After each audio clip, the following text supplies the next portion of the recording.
St. Agnes, Virgin, Martyr, 304, Rome.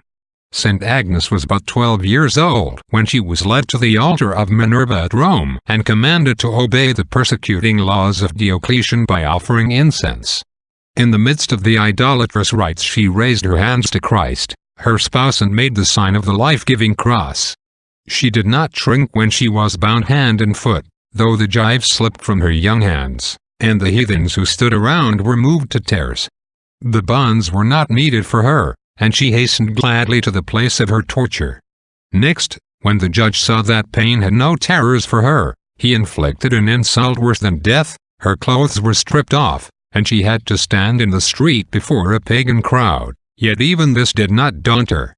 "Christ," she said, "will guard his own." So it was. Christ showed, by a miracle, the value which he sets upon the custody of the eyes. Whilst the crowd turned away their eyes from the spouse of Christ, as she stood exposed to view in the street, there was one young man who dared to gaze at the innocent child with immodest eyes. A flash of light struck him blind, and his companions bore him away half dead with pain and terror. Lastly, her fidelity Christ was proved by flattering offers of marriage. But she answered, "Christ is my spouse, he chose me first, and his I will be."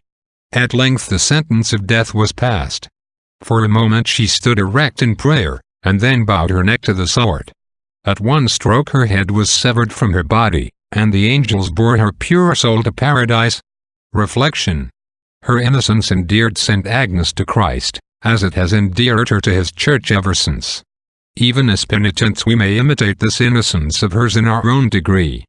Let us strictly guard our eyes, and Christ, when he sees that we keep our hearts pure for love of him, will renew our youth and give us back the years which the canker worm has wasted.